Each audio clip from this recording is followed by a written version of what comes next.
నాంపల్లి శాసనసభ నియోజకవర్గ పరిధిలో మల్లేపల్లి ఐటీఐ ప్రాంగణంలో స్థానిక శాసనసభ్యులు మాజిద్ హుస్సేన్ గారి అధ్యక్షతన లేబర్ అండ్ ఎంప్లాయ్మెంట్ డిపార్ట్మెంట్ పర్యవేక్షణలో ఐటీఐల ఆధునీకరణ సాంకేతిక నైపుణ్యాన్ని పెంచాలి అని తీసుకున్న కార్యక్రమంలో భాగంగా డిప్యూటీ మేయర్ శ్రీలత శోభన్ రెడ్డి గారు, మేయర్ గద్వాల విజయలక్ష్మి గారు, ఎమ్మెల్సీ రహమత్ బేగ్ గారు, రాజ్యసభ సభ్యులు అనిల్ కుమార్ యాదవ్ గారు, అదేవిధంగా సంబంధిత శాఖ స్పెషల్ చీఫ్ సెక్రటరీ రాణి కుమిదిన్ గారు, టీజీఐఐసి ఎండి విష్ణువర్ధన్ రెడ్డి గారు, మా సహచర మంత్రివర్యులు ఈ కార్యక్రమంలో మొదటి నుంచి చేదోడుగా వాదోడుగా ఉండి తెలంగాణ రాష్ట్రంలో ఉన్న గ్రామీణ ప్రాంతాలలో అదేవిధంగా పట్టణ ప్రాంతాలలో ఉన్న పేద మధ్యతరగతి కుటుంబాలకు సంబంధించిన కార్మికుల యొక్క పిల్లల్ని తీర్చిదిద్దాలన్న ఆలోచనతోటి మేము ఆలోచన చేసిందే తడువుగా కార్యాచరణ కార్యరూపంలోకి దాల్చిన మంత్రివర్యులు దుద్దిల్ల శ్రీధర్ బాబు గారు, అదేవిధంగా financial and technical partner Tata సంస్థకు సంబంధించిన ప్రతినిధులు, అదేవిధంగా ఐటీఐకి సంబంధించిన విద్యార్థులు, వివిధ శాఖలకు సంబంధించిన అధికారులు, అదేవిధంగా భవన నిర్మాణ కార్మికులకు సంబంధించిన వాళ్ళ పిల్లలు విద్యార్థులు అందరూ కూడా ఈ కార్యక్రమంలో పాల్గొని ప్రభుత్వం ఒక మంచి ఆలోచనతోటి ఈ తెలంగాణ రాష్ట్రంలో ముఖ్యంగా తెలంగాణ ఉద్యమం, తెలంగాణ రాష్ట్ర సాధనలో విద్యార్థుల యొక్క నిరుద్యోగ సమస్య, ఉద్యోగ ఉపాధి అవకాశాలే ఆనాడు అత్యంత కీలక పాత్ర పోషించినాయి. ఆ యొక్క అవకాశాలు రాకపోవడం వల్ల విద్యార్థులలో నిగూఢమైన ఒక భావోద్వేగం పెనవేసుకపోయి తెలంగాణ ఉద్యమ రూపంలో తెలంగాణ రాష్ట్రాన్ని సాధించినాయి. తెలంగాణ రాష్ట్రాన్ని సాధించిన యువతీ యువకులకు, నిరుద్యోగులకు ఉద్యోగ ఉపాధి అవకాశాలు కల్పించడమే మా ప్రభుత్వం యొక్క లక్ష్యము, మా ప్రభుత్వం యొక్క లక్ష్యము.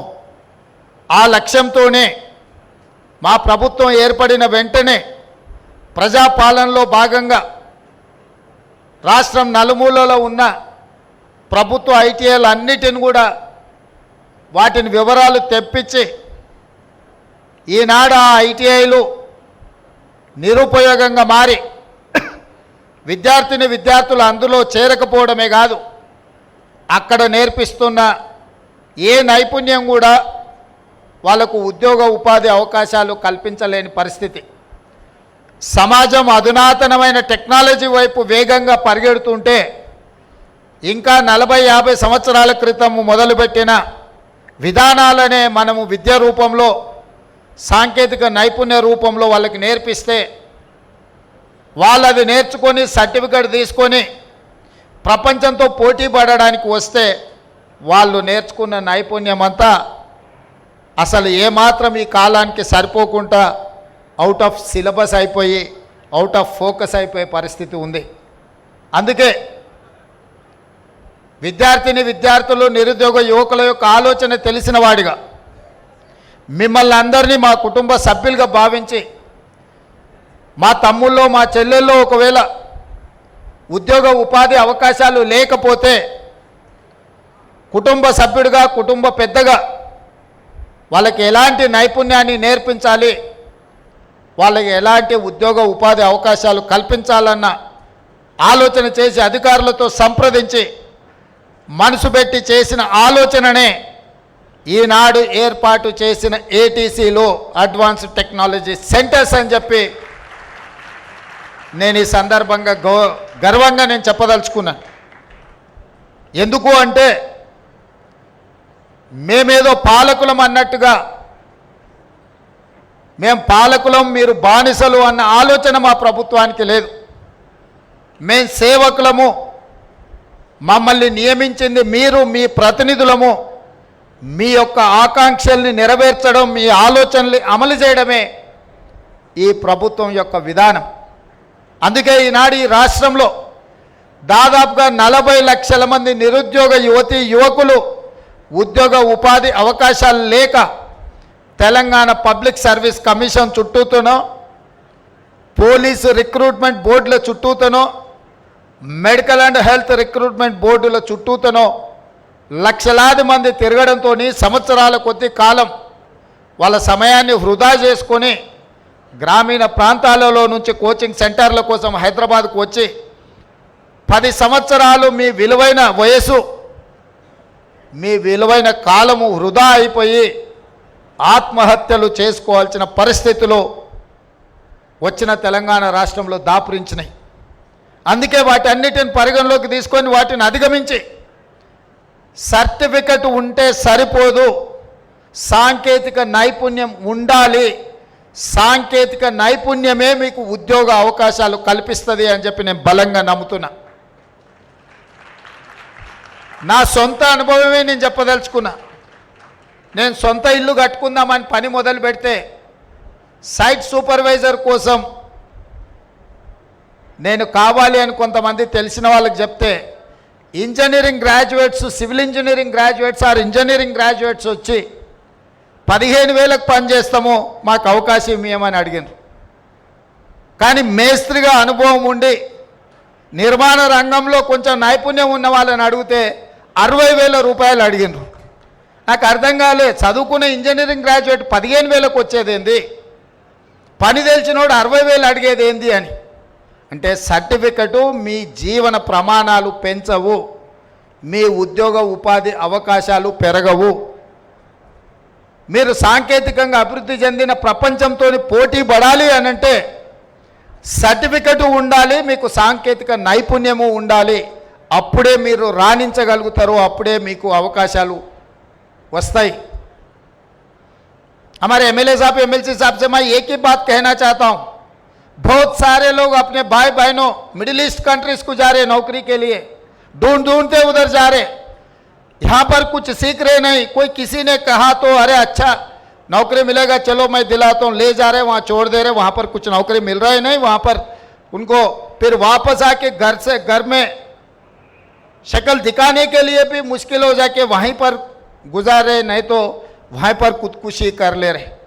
इसीलिए आज मल्लेपल्ली में जो शुरुआत किए, यहाँ से अपने भाई बहनों जो भी मिडिल ईस्ट कंट्री में नौकरियों के लिए ढूंढ रहे, तड़प रहे, उन लोगों को यहाँ पर तजुर्बा देंगे, यहाँ पर जो जो सिखाना है सिखाएंगे.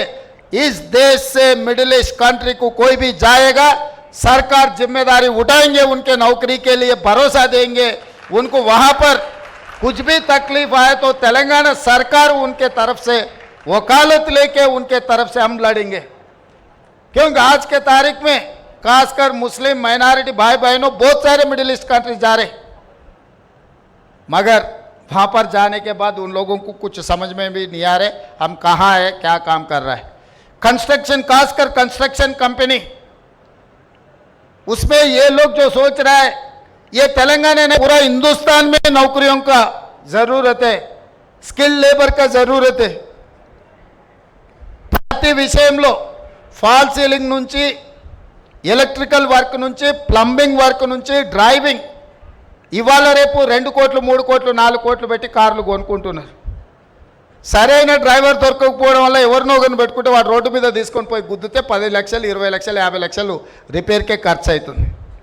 మంచి డ్రైవింగ్ శిక్షణ ఉన్నవాడు ఉంటే 50,000 60,000 ఇవ్వడానికి ఎవరికి సమస్యనే లేదు. ప్రాక్టికల్గా మేమందరం కూడా ఆ సమస్యను ఎదుర్కొంటున్నాం. డ్రైవింగ్ వచ్చు అనడం, డ్రైవింగ్ వచ్చు, ఆటో కూడా నడపవచ్చు, లారీ కూడా నడపవచ్చు, ఇంకోటి కూడా నడపవచ్చు, కానీ నైపుణ్యంతో నడపడం అనేది ముఖ్యము. అందుకే ఈరోజు ఈ ఐటీఐలను టాటా కన్సల్టెన్సీ ప్రపంచంలోనే ఒక పేరెన్నికగన్న ఇండస్ట్రియల్ సెక్టర్లో they have their own reputation. అందుకే వాళ్ళతోని సాంకేతిక నైపుణ్యం చేసుకొని ఒక ఒప్పందం చేసుకొని రాష్ట్ర ప్రభుత్వం టాటా సంస్థ కలిపి 2324 కోట్ల రూపాయలతోటి 65 ఐటీఐలను సాంకేతికంగా రోబోట్స్ నుంచి మొదలు పెడితే అత్యంత అధునాతనమైన మెషినరీ తీసుకొచ్చి మెషినరీ పెట్టి వదిలేయడం లేదు, అందరికీ ట్రైనింగ్ ఇచ్చి ఐటీఐలో ఉండే లెక్చరర్స్కి కానీ ఐటీఐలో ఉండే టీచింగ్ స్టాఫ్కి కూడా ట్రైనింగ్ ఇచ్చి టెక్నికల్ ట్రైనింగ్ ఇచ్చి మీ విద్యార్థులు అందరూ కూడా శిక్షణ ఇవ్వడానికి అవసరమైన కార్యాచరణను ప్రణాళికలను అన్నిటిని తీసుకొని రాష్ట్ర ప్రభుత్వం ముందుకు వచ్చింది. తెలంగాణ రాష్ట్ర ప్రభుత్వంతో కలిసి సాంకేతిక నైపుణ్యాన్ని పెంచి ఉద్యోగ ఉపాధి అవకాశాలు కల్పించడానికి ముందుకు వచ్చిన టాటా సంస్థ యజమానులకు కూడా నేను మనస్ఫూర్తిగా తెలంగాణ ప్రభుత్వం తరఫున వారికి ధన్యవాదాలు తెలియజేస్తున్నాను. ఈ యువత, ఈ దేశ సంపదనే యువత. ప్రపంచంలో ఐటీ రంగంలో ప్రతి 10 మంది సాంకేతిక నిపుణులల్లా భారతీయులు 4, ప్రతి 4లో ఒక్కరు మన తెలుగువాడు. ఐటీ రంగంలో సిలికాన్ వ్యాలీ నుంచి మొదలు పెడితే ఈరోజు విప్రో, ఇన్ఫోసిస్, ఏ కంపెనీ ఐటీ రంగంలో తీసుకున్న తెలుగు వాళ్ళు లేని రంగం లేదు. ఈరోజు మనం ప్రపంచంతోనే ఐటీ రంగంలో మనం పోటీ పడగలుగుతున్నాం, ఫార్మా రంగంలో మనం పోటీ పడగలుగుతున్నాం. ఆనాడు ప్రభుత్వాలు ఆ రంగాలలో ఫోకస్ పెట్టడం వల్ల అందులో మనం ప్రపంచంతో పోటీ పడుతున్నాం. మరి ఈరోజు మిడ్ సెగ్మెంట్లో విద్యార్థులు లక్షలాది మంది ఉన్నారు.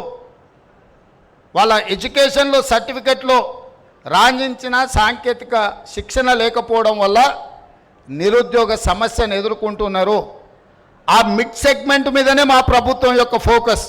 మధ్యతరగతి, దిగువ తరగతి కుటుంబాలకు గ్రామీణ ప్రాంతాలలో, వెనుకబడిన ప్రాంతాలలో నుంచి చదువుకొని వస్తున్న నిరుద్యోగ యువకులకు శిక్షణను ఇవ్వడం ద్వారా వాళ్లకు నైపుణ్యం పెంపొందించి వాళ్లకు ఉద్యోగ ఉపాధి అవకాశాలు కల్పించడం మా బాధ్యతగా భావించడం. దాంట్లో భాగంగానే మొదటి మెట్టు ఇవాళ మల్లెపల్లి ఐటీఐలో మా ప్రభుత్వం నిర్ణయం తీసుకున్నది, ప్రారంభించింది. తొందరలో రాష్ట్రం నలుమూలల 65 ఐటీఐలను అత్యంత అధునాతనంగా తీర్చిదిద్ది రాష్ట్రంలో ఉండే లక్షలాది మంది నిరుద్యోగ విద్యార్థులకు శిక్షణ ఇవ్వడం జరుగుతుంది. ఇందులో నైపుణ్యం నేర్చుకుంటే మీరు సొంతంగా వ్యాపార సంస్థలు పెట్టుకోవచ్చు. ఇందులో మీరు నైపుణ్యం నేర్చుకుంటే ప్రభుత్వం కూడా మీరు వ్యాపారాలు పెట్టుకోవడానికి అవసరమైన ఆర్థిక సహాయాన్ని మీకు అందించడానికి ప్రభుత్వం ముందుకు వస్తుంది. మీకు నేర్పించడం ద్వారా మీ భవిష్యత్తుకు ఒక విశ్వాసాన్ని, నమ్మకాన్ని మన ప్రభుత్వం కల్పించాలి అని అనుకుంటుంది. అందుకే ఈ వేదిక మీద నుంచి మీడియా మిత్రుల ద్వారా తెలంగాణ రాష్ట్రంలో ఉన్న లక్షలాది మంది నిరుద్యోగ విద్యార్థులకు భవిష్యత్తులో చదవాలనుకున్న వాళ్లకు చేరండి ఐటీఐల్లో. ఇంతకుముందు వేరు, ఇప్పుడు వేరు. గతంలో ఐటీఐ అంటే ఇంకా ఎక్కడ చదువు, ఎక్కడ అవకాశం లేక ఏం పని లేకుంటే ఐటీఐ చేరతారన్నట్టు ఒక అభిప్రాయం ఉండేది.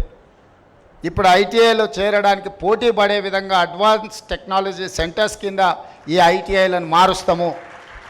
భవిష్యత్తులో కంప్లీట్గా ఈ శాఖ నా దగ్గర ఉండి నేనే ఫోకస్ పెడతాను. ముఖ్యమంత్రిగా నేనే వీటిని పర్యవేక్షించదలుచుకున్నా. ఎవ్రీ మంత్ దీని మీద నేను రివ్యూ చేయదలుచుకున్నా. మా శాఖ మంత్రి శ్రీధర్ బాబు గారి సహకారంతో నేనే ప్రత్యక్షంగా పర్యవేక్షించి ఈ రాష్ట్రంలో ఉండే లక్షలాది మంది విద్యార్థులకు ఒక నమ్మకాన్ని, విశ్వాసాన్ని కల్పించాలన్న ఆలోచన. అందుకే రాజకీయ పార్టీల నుంచి విద్యార్థుల వరకు నా సూచన ఒకటే, దీన్ని మనము ఎంత అభివృద్ధి చేసుకుంటే అంత ప్రయోజనం ఉంటుంది. రేపు సాంకేతికంగా నిర్మాణ రంగంలో కానీ, ఇతర రంగాలలో కానీ, ఇండస్ట్రియల్ సెక్టర్లో కానీ, వివిధ రంగాలలో ఏ దేశంలో చూసినా మన రాష్ట్రంలో ట్రైనింగ్ పొందిన, మన రాష్ట్రానికి సంబంధించిన విద్యార్థులే ఉండాలి అనే బలంగా కోరుకుంటున్నా. మిడిల్ ఈస్ట్ దేశాలలో ఉన్న నిర్మాణ రంగంలో మన దగ్గర శిక్షణ పొంది నైపుణ్యం ఉన్న వాళ్ళే పూర్తి స్థాయిలో అక్కడ ఉపాధి అవకాశాలు పొందాలని ఆకాంక్షిస్తున్నాము. వీటికి సంబంధించి అన్ని రకాల కార్యాచరణతో పకడ్బందీగా మా ప్రభుత్వం అమలు చేయాలనుకుంటుంది. ఈ కార్యక్రమాన్ని ఏర్పాటు చేసి ఇంత ఒక మంచి ఎస్టాబ్లిష్మెంట్ కోసం ఈరోజు ఇక్కడ దాదాపుగా ఓన్లీ కన్స్ట్రక్షన్ ఎక్విప్మెంట్ కన్స్ట్రక్షన్ కాస్టే దాదాపుగా 25 కోట్లు. 4 యూనిట్స్ ఎస్టాబ్లిష్ చేస్తున్నాం. Each unit 5.5-6 crores. అదేవిధంగా ఇందులో పెట్టే మొత్తం యంత్రాలు, రోబోసు ఇవన్నీ కలిపితే దాదాపుగా ఒక 50 కోట్ల రూపాయలతోని ఈరోజు ఈ సెంటర్స్ని అన్నిటిని కూడా మనం అభివృద్ధి చేసుకుంటున్నాము. మొత్తం రాష్ట్రంలో 2,324 కోట్ల రూపాయలతోటి 65 ఐటీఐలను అడ్వాన్స్డ్ టెక్నాలజీ సెంటర్స్గా మనము మార్పు చేయబోతున్నాము. ఇది ఖచ్చితంగా ఈ రాష్ట్రంలో ఉండే లక్షలాది మంది విద్యార్థులకు ఉపయోగపడుతుంది. మీరందరూ ఇక్కడ శిక్షణ పొందండి. తప్పకుండా మీకు ఉద్యోగమో లేదా ఉపాధి అవకాశమో వస్తుందని తెలియజేస్తూ మరొకసారి కార్యక్రమంలో పాల్గొన్న ఇక్కడున్న మా విద్యార్థులందరికీ శుభాకాంక్షలు తెలియజేస్తూ సెలవు తీసుకుంటున్నాను.